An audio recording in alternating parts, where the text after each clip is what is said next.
The October wind carried the scent of dried leaves across the cornfields that stretched to the horizon, painting the rural landscape of Cedar Creek, Oklahoma, in shades of gold.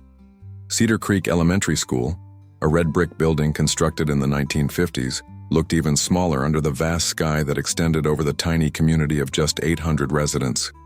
Jennifer Walsh adjusted her reading glasses while gazing out the window of her office at the last rays of afternoon sunlight.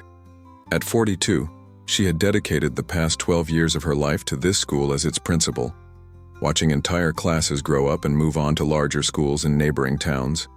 But she had never faced a challenge quite like this one. "Mrs. Walsh?"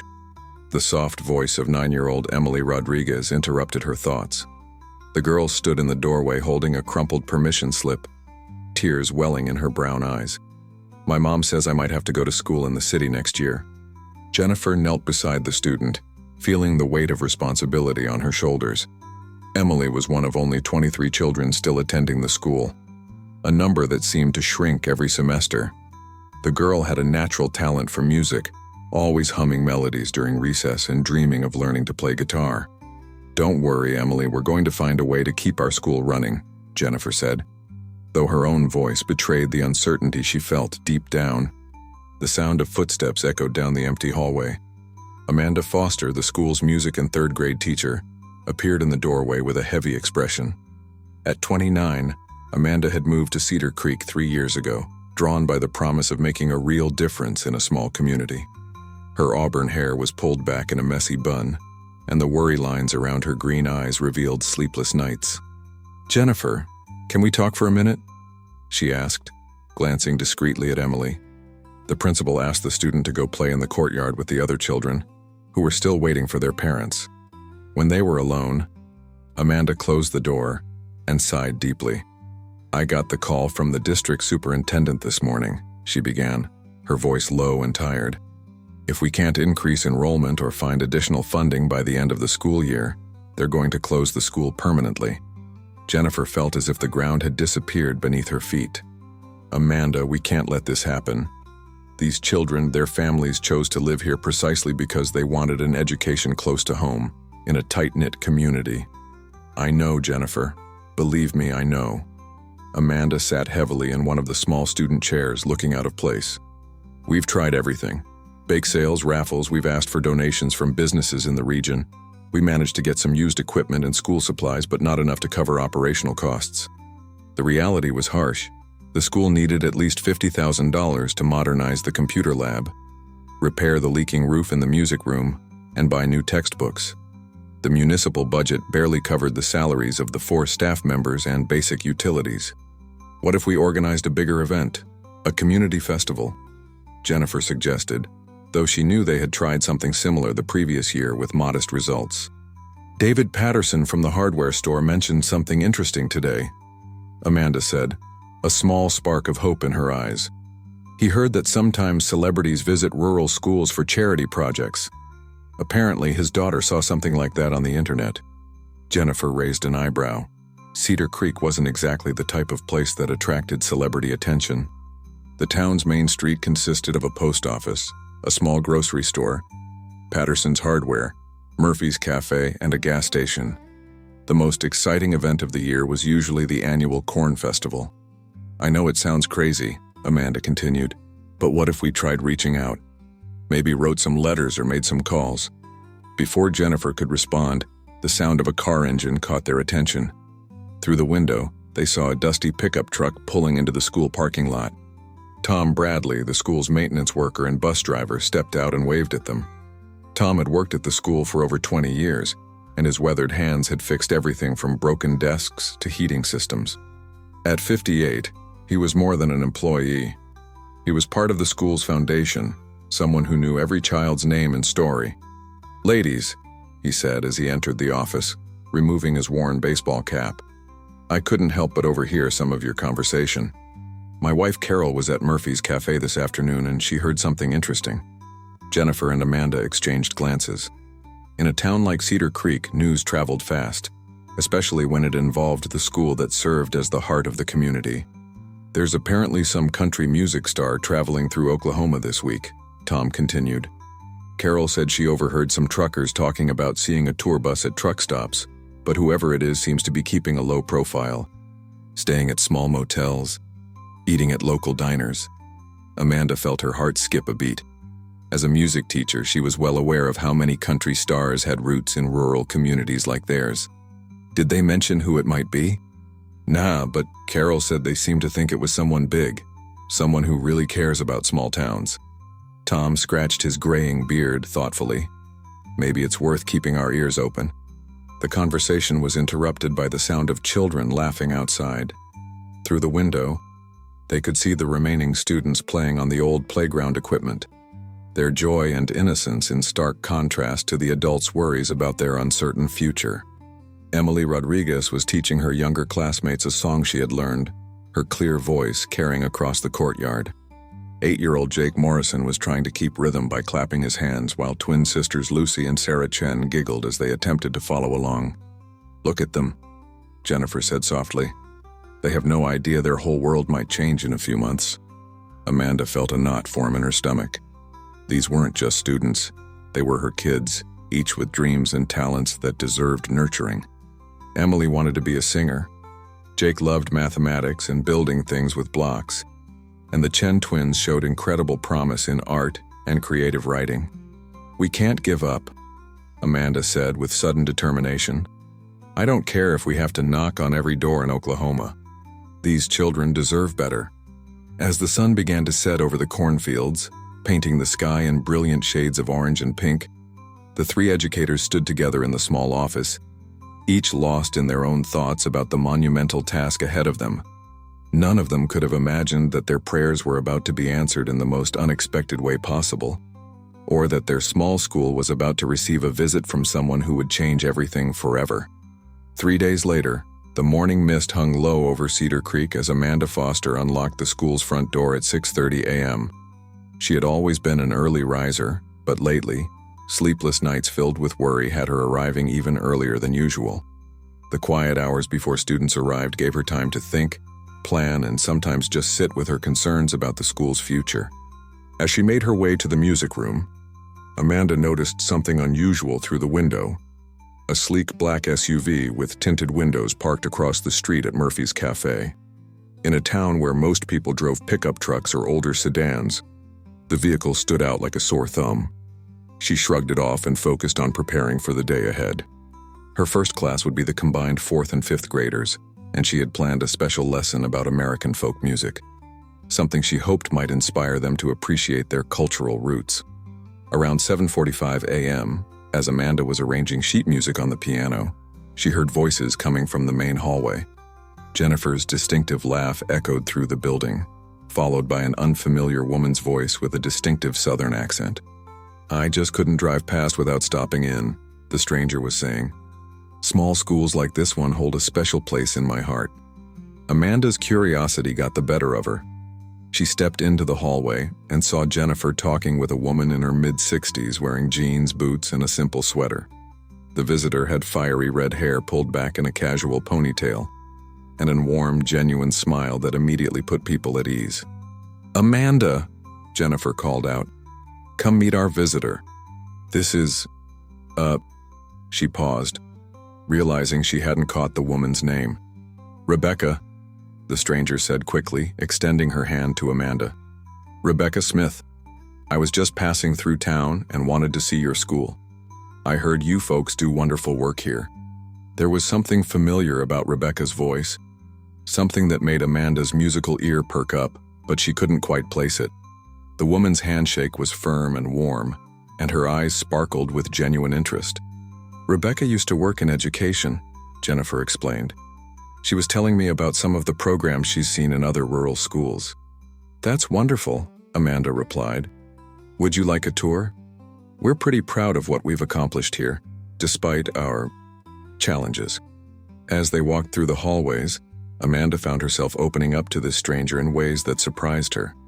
Maybe it was Rebecca's genuine interest in every detail, or perhaps the way she listened, really listened, when Amanda talked about the students.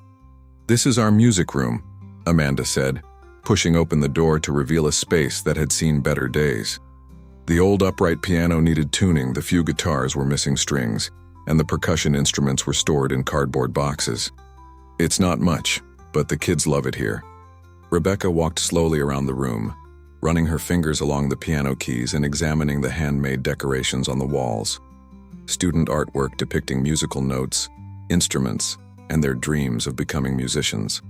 "Tell me about your students," Rebecca said, settling into one of the small plastic chairs arranged in a semicircle around the piano. Amanda's face lit up as she began describing each child.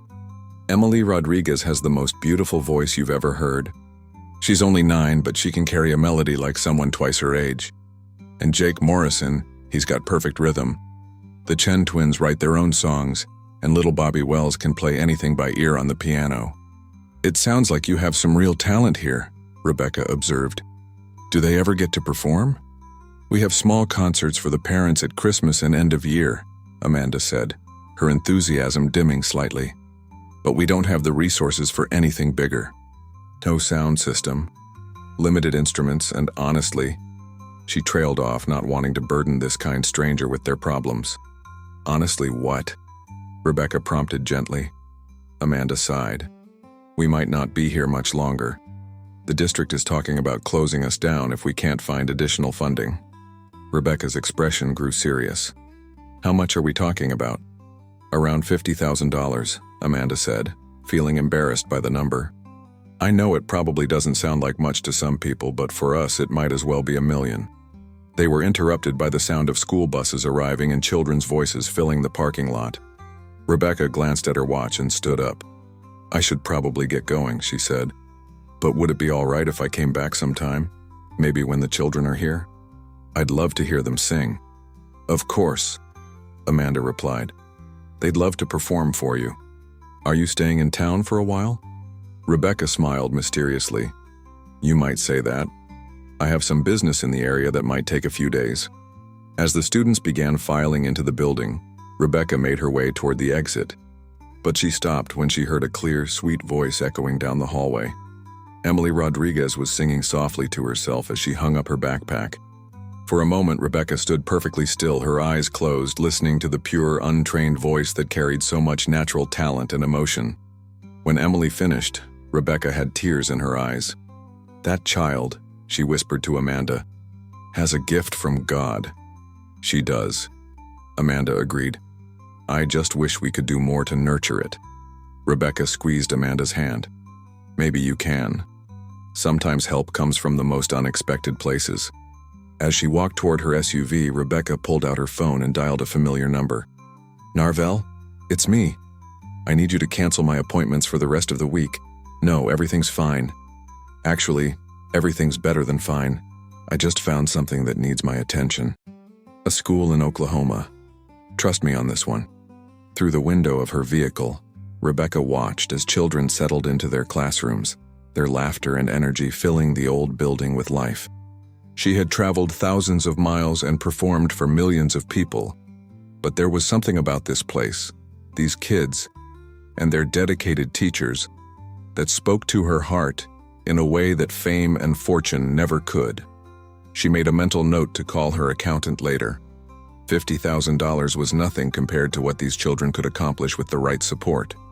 But she also knew that money alone wouldn't solve their problems. They needed something more, something that would bring the community together and give these kids confidence in their own abilities. As she drove away, an idea began forming in her mind. It was ambitious, maybe even a little crazy, but if it worked, it could change everything for Cedar Creek Elementary. Rebecca Smith smiled to herself. She had always been good at keeping secrets, and this might be the most important one of her life. Over the next 2 weeks, strange and wonderful things began happening at Cedar Creek Elementary. It started small. A delivery truck arrived with brand new guitars, still in their cases, addressed simply to the music department. The accompanying note read, "From a friend who believes in the power of music." Amanda Foster stood in her music room, staring at the 6 beautiful acoustic guitars, each one worth more than her monthly salary. Jennifer Walsh examined the delivery receipt, but it provided no clues about the sender's identity. "This has to be a mistake," Jennifer said. though her voice carried more hope than conviction. Who would send instruments to a school they've never heard of? Maybe it's not a mistake, Amanda replied, carefully lifting one of the guitars from its case. The wood gleamed under the fluorescent lights, and when she strummed the strings, the sound was rich and clear. Remember what Rebecca mentioned about help coming from unexpected places? The second surprise came 3 days later. Tom Bradley arrived at work to find a crew of professional roofers already setting up equipment around the building. "We're here about the roof repair on the music room," the foreman explained, showing Tom a work order. "Everything's been paid for in advance." Tom called Jennifer immediately, and within minutes she was outside in her pajamas and robe, staring up at workers who were already removing damaged shingles. "I don't understand," she told the foreman. "We never scheduled this work. We don't have the budget for it." The man shrugged and consulted his clipboard. "Says here it was ordered by RM Enterprises, paid in full. Got a signature from someone named Rebecca Smith, authorizing the work." Jennifer's heart skipped a beat. Rebecca, the mysterious visitor who had seemed so interested in their school. But who was she really, and why was she helping them? The miracles continued throughout the following week. A state-of-the-art sound system appeared in the gymnasium, along with professional microphones and speakers. The old computers in the lab were replaced with brand new models, complete with educational software. The library received boxes of brand new books carefully selected to match different reading levels and interests. But the most significant change wasn't in equipment, it was in the students themselves. Emily Rodriguez, now equipped with one of the new guitars, practiced every spare moment she could find. Amanda had started giving her individual lessons after school, and the 9-year-old's progress was remarkable. "Listen to this, Mrs. Foster," Emily said one afternoon, her small fingers moving confidently across the frets as she played a simple melody she had composed herself. Amanda felt tears welling in her eyes as she listened. The song was beautiful in its simplicity, a melody about dreams and hope that seemed to capture everything the children felt about their school and their future. Jake Morrison had discovered a talent for sound engineering, fascinated by the new audio equipment. The Chen twins were writing songs at an incredible pace, inspired by the resources now available to them. Even shy Bobby Wells was coming out of his shell, his natural ability on the piano blossoming with proper instruction. "Something's happening here," Amanda told Jennifer one evening as they locked up the school. "These kids are transforming. It's like someone flipped a switch and suddenly they believe in themselves." Jennifer nodded, watching through the window as parents arrived to pick up their children from after-school music practice. The parking lot that had seemed so empty just a month ago was now full of cars, and the sound of laughter and music filled the air. "I keep thinking about Rebecca," Jennifer said. "There was something about her. I can't shake the feeling that we've met her before." Their conversation was interrupted by a knock on the front door. Through the glass they could see a familiar figure. Rebecca Smith stood on the steps holding a large box and wearing the same warm smile they remembered. "Rebecca!" Amanda exclaimed as she opened the door. "We were just talking about you. Please come in." "I hope I'm not intruding," Rebecca said, stepping into the hallway. "I was in the area and thought I'd drop by to see how the children are doing." "How they're doing?" Jennifer laughed. "Rebecca, we don't know how to thank you. The instruments, the roof, all the equipment, it's changed everything." Rebecca's eyes widened in mock surprise. "I'm sorry. What equipment?" Amanda and Jennifer exchanged glances. Was Rebecca really going to pretend she didn't know anything about the donations? "The guitars," Amanda said slowly. "The sound system, the computers, everything that's been delivered over the past 2 weeks. How wonderful," Rebecca exclaimed, though her eyes twinkled with barely concealed mischief. "It sounds like you have a very generous benefactor. What's in that box?" "Oh, this?" She looked down as if she had forgotten she was carrying anything. "Just some sheet music I thought the children might enjoy. Nothing too special." But when she opened the box, Amanda gasped. Inside were professional-grade arrangements of popular songs, adapted for different skill levels, along with original compositions that looked like they had been created specifically for their students. "Rebecca," Amanda said carefully, "who are you really?" For a moment, Rebecca's carefully maintained facade wavered. She looked around the hallway, taking in the student artwork on the walls, the trophy case filled with modest achievements, and the warm, lived-in feeling of a school where children were truly loved. "I'm someone who believes that every child deserves a chance to follow their dreams," she said simply. "And sometimes, when you've been blessed in life, you have an opportunity to pass those blessings along." Before either educator could ask more questions, the sound of children's voices echoed from the music room. A group of students had returned for evening practice, and their excited chatter filled the building with energy. "Can we listen?" Rebecca asked, and something in her voice suggested this wasn't just casual interest. They made their way quietly to the music room, where they found Emily Rodriguez leading a group of 8 students in a rehearsal of a song they had been working on. Emily's clear voice soared over the harmony created by her classmates, while Jake kept steady rhythm on a simple drum kit that had appeared just days earlier. Rebecca stood in the doorway, completely transfixed.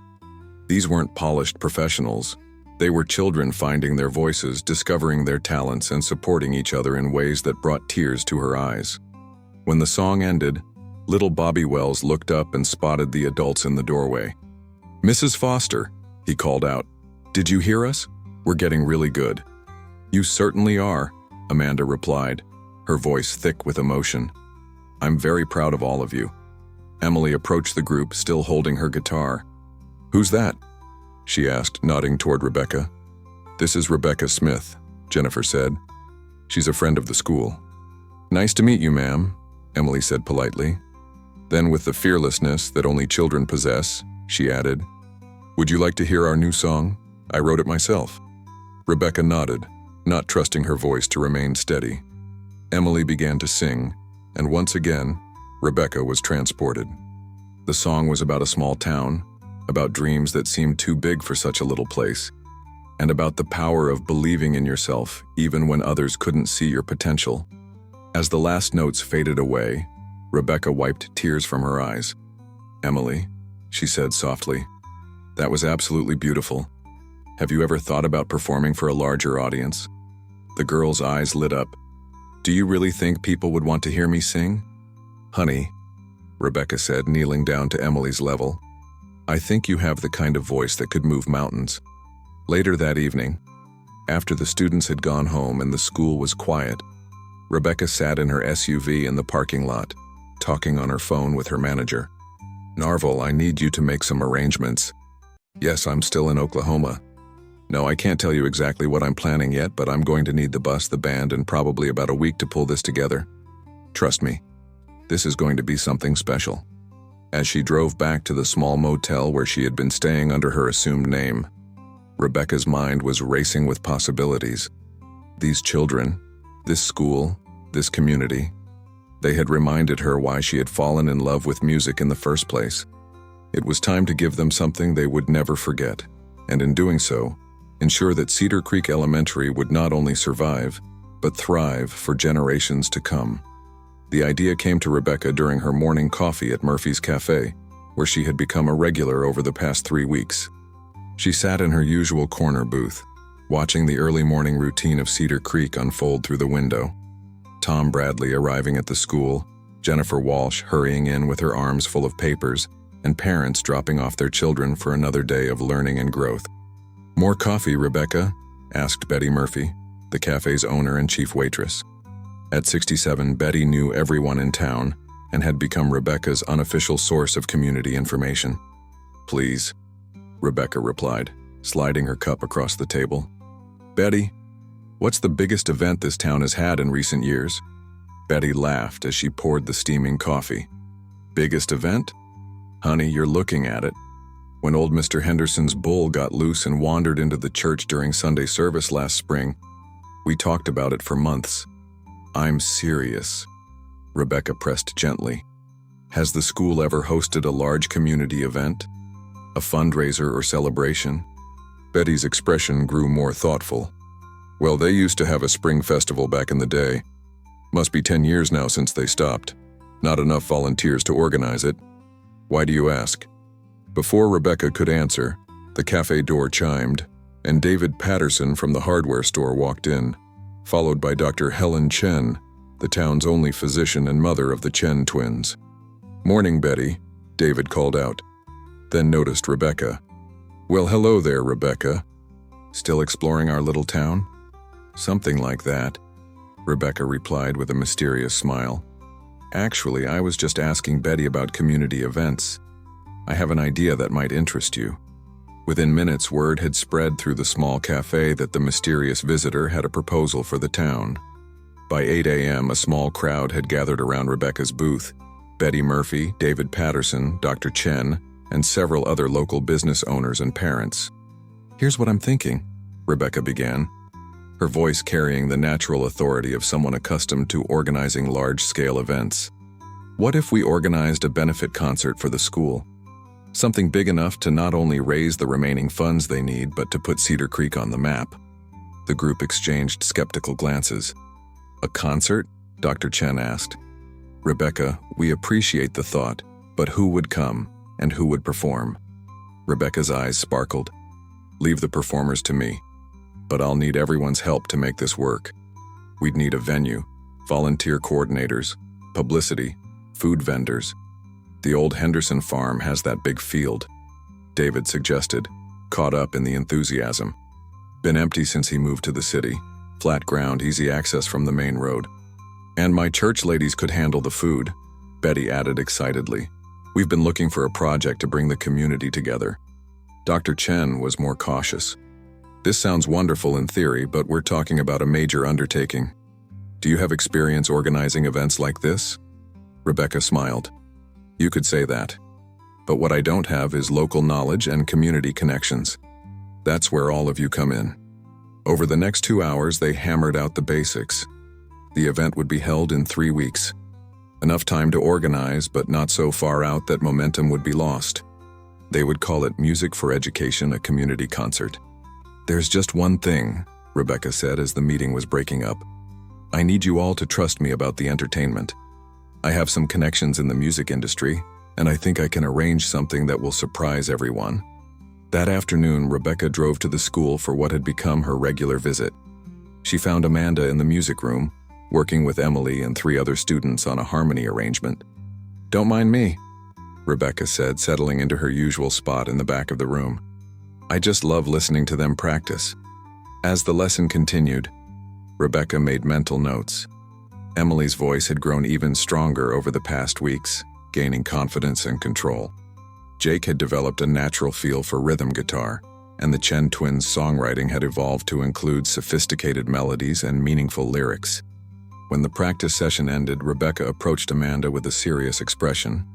"I need to ask you something, and I need you to consider it carefully," she began.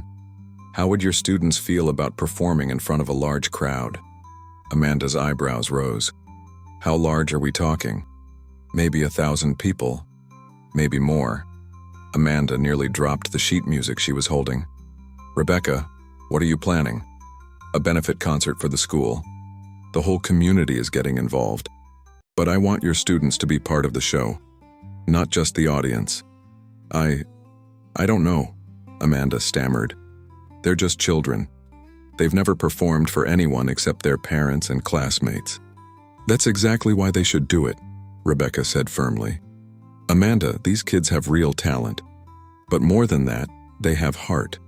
When people hear their stories, see their dedication, witness what they've accomplished with the right support, it will be powerful beyond anything you can imagine." Amanda looked around the music room, at the guitars that had appeared mysteriously, the new sound equipment, the sheet music that had transformed her students' abilities, all gifts from someone who believed in these children when others saw only problems and limitations. "You're not just a friend who believes in the power of music, are you?" she asked quietly. Rebecca met her gaze steadily. "Does it matter who I am? What matters is who they are, and who they could become." That evening, Amanda called an emergency meeting of the students and their parents. The small gymnasium filled with curious families, wondering what could be so important that it couldn't wait for regular school hours. Jennifer stood at the front of the room with Amanda, and to everyone's surprise, Rebecca Smith. "Thank you all for coming," Jennifer began. "We have some exciting news to share about a community event that could change everything for our school." As they outlined the concert plans, the excitement in the room was palpable. Parents who had been worried about their children's futures suddenly saw hope. Students who had never imagined performing beyond the school walls began to dream bigger than they ever had before. "But Mrs. Foster," asked Lucy Chen, raising her hand tentatively, "what if we make mistakes? What if people don't like our music?" Rebecca stepped forward, and for the first time since arriving in Cedar Creek, she let her true personality shine through. The commanding presence, the natural confidence, and the deep, abiding love for music that had made her a legend. "Lucy, let me tell you something about making music," she said, her voice carrying through the gymnasium with perfect clarity. "The best performances don't come from perfection. They come from the heart. When you sing your truth, when you share your story through music, people don't hear the mistakes. They hear the humanity." She paused, looking around the room at the faces of children and parents who hung on her every word. "And besides," she added with a grin, "I happen to know a thing or two about performing. I'll be right there with you." Emily Rodriguez, who had been unusually quiet throughout the meeting, finally raised her hand. "Ms. Rebecca," she said, "my mama always says that when something seems too good to be true, you should ask questions. So I'm asking, why are you helping us? You don't even live here." Rebecca knelt down to Emily's level, just as she had that first day in the music room. "Emily, when I was about your age, I lived in a town not much bigger than Cedar Creek. I had big dreams and a voice that I believed could take me places, but nobody around me thought much of it. One day a stranger came to town, a music teacher who saw something in me that others had missed. She changed my life." Rebecca stood up, addressing the entire room now. "I've been fortunate enough to have a career doing what I love. But success isn't just about achieving your own dreams, it's about helping others achieve theirs. You children, this school, this community, you've reminded me what it's all about." As families began to leave that night, there was a buzz of excitement that hadn't been felt in Cedar Creek for years. Children chattered about songs they wanted to perform, parents discussed volunteer opportunities, and everyone seemed to walk a little taller, knowing that their small town was about to do something remarkable. But in the back of Amanda's mind, a suspicion was growing. There was something about Rebecca's presence, her knowledge of the music industry, and her ability to organize such a complex event that suggested she was far more than just a generous stranger passing through. As she locked up the school that night, Amanda made a mental note to do some research. If Rebecca Smith was who Amanda was beginning to suspect she might be, then Cedar Creek Elementary was about to receive help from someone far more famous than anyone could have imagined. The truth, she realized, might be more incredible than any of them dared to dream. The morning of the concert dawned crisp and clear, with the kind of perfect autumn weather that made the cornfields surrounding Cedar Creek look like a golden sea stretching to the horizon. By sunrise, volunteers were already hard at work, transforming the Henderson Farm into an outdoor concert venue that would have impressed even seasoned event coordinators. Rebecca Smith, though by now several community members suspected that wasn't her real name, stood in the middle of the activity, coordinating with the efficiency of someone who had organized countless major events. She wore jeans, boots, and a Cedar Creek Elementary t-shirt that Betty Murphy had made specially for the occasion. But there was no mistaking the authority in her voice as she directed sound engineers, lighting technicians, and catering staff. "The main stage needs to be at least 15 feet high," she called out to the construction crew. "And make sure we have monitors positioned so the children can hear themselves sing." Amanda Foster arrived at 6 a.m. to find the transformation already well underway. A professional-grade stage dominated the center of the field, flanked by massive speakers and a lighting rig that would have been at home at any major venue. Food trucks were setting up along the perimeter, and volunteer coordinators were directing the setup of hundreds of chairs and picnic tables. "Rebecca," Amanda breathed, taking in the scale of the operation. "How did you arrange all this?" Rebecca smiled mysteriously. "I told you I had connections in the music industry. Sometimes those connections can move mountains." As the morning progressed, more and more people arrived to help. Parents from the school worked alongside community members who hadn't been involved with the elementary in years. David Patterson coordinated parking with the precision of a traffic engineer. Dr. Chen and her husband managed the volunteer check-in station. Even elderly residents who rarely left their homes came out to contribute in whatever way they could. But the most remarkable transformation was in the students themselves. Emily Rodriguez, Jake Morrison, the Chen twins, Bobby Wells, and a dozen other children had been practicing for weeks, and their confidence had grown with each rehearsal. They moved around the backstage area with the easy familiarity of seasoned performers helping each other with instruments and offering encouragement. "Mrs. Foster," Emily said as she tuned her guitar one final time, "I'm not nervous anymore. Is that weird?" Amanda smiled, remembering her own first performance years ago. "It's not weird at all, it means you're ready." By noon, cars were streaming into the makeshift parking area that had been created in an adjacent field. The initial estimate of a few hundred attendees proved to be wildly conservative. People were coming from towns across Oklahoma, drawn by word-of-mouth advertising and social media posts about the mysterious benefit concert. "I count at least 800 people already," Tom Bradley reported to Jennifer as he helped direct traffic. "And they're still coming." Jennifer stood near the stage watching families spread blankets and set up lawn chairs, children running through the grass and teenagers clustering around the food trucks. It looked like the county fair, but with an energy and purpose she had never experienced before. "Jennifer." The voice belonged to Rebecca, but when Jennifer turned around, she hardly recognized the woman who had been quietly visiting their school for weeks.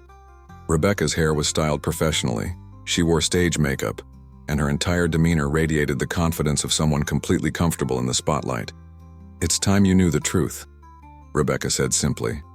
Before Jennifer could ask what she meant, a hush fell over the crowd as someone took the stage.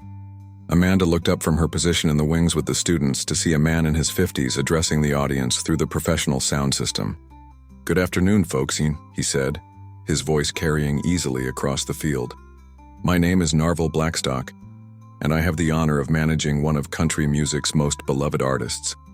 3 weeks ago, she was driving through your beautiful state when she discovered something special. A small school with big dreams, children with incredible talent, and a community that believes in the power of education." The crowd stirred with excitement and curiosity. Amanda felt her heart begin to race as pieces of the puzzle suddenly clicked into place. "She asked me not to announce her presence until now because she wanted to experience your community as Rebecca Smith, just a visitor who cares about education and children. But today she's ready to reveal herself and show you what your support has meant to her." The crowd fell completely silent, hundreds of people leaning forward in anticipation. "Ladies and gentlemen, please welcome the queen of country music herself, Reba McEntire." The roar that erupted from the crowd was deafening. Amanda felt her knees go weak as Reba, walked confidently onto the stage, waving to the audience with the warm smile they had all come to know and love. "Well, hello there, Cedar Creek," Reba called out, her distinctive voice carrying across the field. "I bet you're wondering what I've been doing in your beautiful town for the past month." The crowd laughed and cheered, cell phones appearing everywhere as people tried to capture the moment that no one in Cedar Creek would ever forget. "Let me tell you a story," Reba continued, settling into the storytelling mode that had made her famous. 3 weeks ago, I was driving through Oklahoma, taking some time to reconnect with my roots and remember why I fell in love with music in the first place. I stopped at Murphy's Cafe for coffee and overheard some folks talking about their local school, how it might have to close, how these amazing children might lose their chance at a quality education close to home. She paused, looking out over the sea of faces. "Now, I've been blessed to perform all over the world, but I've never forgotten that I started out as a small-town girl with big dreams. When I visited Cedar Creek Elementary and met these incredible children and their dedicated teachers, I heard something that took me right back to my childhood. Pure talent, unlimited potential, and voices that could move mountains." Amanda stood in the wings with her students, most of whom had tears streaming down their faces as they realized their mysterious friend was one of the biggest stars in country music. "Emily," whispered Jake Morrison, "that's Reba McEntire. Reba McEntire has been hanging out at our school. Before I sing for you today," Reba continued, "I want you to hear from the real stars of this show, the students of Cedar Creek Elementary. These children have been working hard to save their school, and I think it's time the world heard what they have to say." She gestured toward the wings, and Amanda gently encouraged her students to take the stage. One by one, the children walked out into the spotlight, looking both nervous and excited as they faced the largest audience of their lives. Emily Rodriguez stepped up to the microphone first, her guitar in hand and her voice surprisingly steady. "Hi, everyone," she said, and her words carried clearly across the field. "My name is Emily and this is my school. A few months ago, we thought we might lose it. But then Miss Reba, came to visit us, and she helped us remember something important." Emily began to play the song she had written weeks earlier, the one about small towns and big dreams. But now, with professional sound equipment and hundreds of people listening, the simple melody had transformed into something powerful and moving. As Emily sang about believing in yourself even when others couldn't see your potential, the entire crowd fell silent. Parents wiped away tears. Children sat mesmerized, and even the volunteer workers stopped what they were doing to listen. When Emily finished, the applause was thunderous. But she wasn't done. "This song is about all of us," she said into the microphone. "About how one person who believes in you can change everything. Miss Reba believed in us when we didn't even believe in ourselves." One by one, the other students joined Emily on stage. Jake Morrison played a rhythmic piece he had composed on guitar. The Chen twins performed a duet they had written about the importance of community. Bobby Wells played a classical piece on the portable keyboard that had mysteriously appeared at the school weeks earlier. Each performance was met with enthusiastic applause. But more than that, Amanda could see the transformation happening in real time. These children, who had started the school year worried about their future, were now confident young performers sharing their talents with the world. "And now," Reba announced as the student performances concluded, "I'd like to invite all of these talented young people to stay on stage while I sing a song that I think captures what this day is all about." The opening notes of "The Greatest Man I Never Knew" filled the air. But Reba had modified the lyrics to be about teachers, communities, and the unsung heroes who shape young lives. As her powerful voice soared over the field, the Cedar Creek students provided harmony, their voices blending perfectly with one of country music's most recognizable sounds. The sight of local children singing alongside Reba McEntire was magical. But what happened next was even more extraordinary. As the song built to its crescendo, Reba gestured for the entire audience to join in. Hundreds of voices rose together in a moment of pure musical unity that seemed to connect every person in that field to something larger than themselves.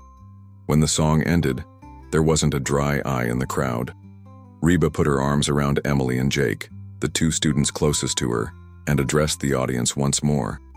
"These children have taught me something important over the past few weeks," she said. "Success isn't just about achieving your own dreams. It's about lifting others up so they can achieve theirs. Cedar Creek Elementary isn't just a school. It's a community that believes in nurturing every child's potential."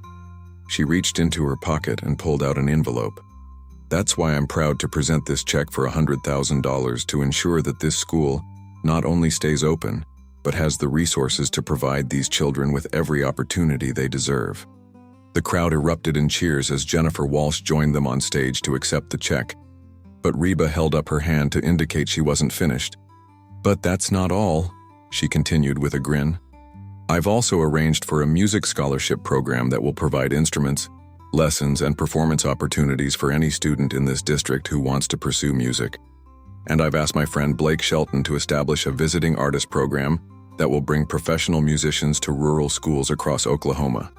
The celebration that followed was unlike anything Cedar Creek had ever experienced. Reba performed for another hour, mixing her classic hits with songs that featured the students. Local bands took the stage during breaks. Food trucks served a feast that brought the entire community together. And children who had never imagined meeting a celebrity found themselves taking selfies with one of country music's biggest stars. As the sun began to set over the cornfields, painting the sky in brilliant shades of orange and pink, Amanda found herself standing quietly with Reba at the edge of the crowd, watching families pack up their belongings and children chase each other through the grass. "I still can't believe you did all this," Amanda said. "When you first walked into our school as Rebecca Smith, I never imagined—" "That's exactly why I did it that way," Reba replied. "I wanted to know this community as it really is, not how people act when they think they're meeting a celebrity." What I found was something more valuable than any award or accolade. I found genuine people doing important work because they believe in it. Emily Rodriguez approached them, still carrying her guitar and wearing the biggest smile Amanda had ever seen. "Miss Reba," she said, "thank you for everything. But I have a question." "What's that, sweetheart?" "Will you come back and visit us sometime? Not for a concert or anything fancy, just to see how we're doing." Reba knelt down to Emily's level, just as she had done so many times over the past weeks. "Emily, I wouldn't miss it for the world. You kids have become part of my family, and family always stays in touch." As the last cars pulled away from the Henderson farm that night, Cedar Creek Elementary was forever changed. The school had not only been saved, but had been transformed into a beacon of what was possible when a community came together to support its children. Word of the concert spread far beyond Oklahoma's borders. Within days, news outlets across the country were reporting the story of the country music superstar who had secretly helped save a rural school. Other celebrities began reaching out to offer their own support, and education officials from multiple states visited to learn about the innovative programs that were being developed. But for Amanda Foster, Jennifer Walsh, and the students of Cedar Creek Elementary, the most important change wasn't the national attention or the additional funding. It was the knowledge that they lived in a community where dreams were nurtured, talent was celebrated, and every child was believed in. 6 months later, Cedar Creek Elementary had a waiting list of families wanting to enroll their children. The music program had expanded to include a full band, a choir, and individual lesson opportunities. Emily Rodriguez had been invited to perform at the Grand Ole Opry. Jake Morrison was composing music for the school's first original musical production. The Chen twins had started a songwriting club that was attracting members from neighboring schools.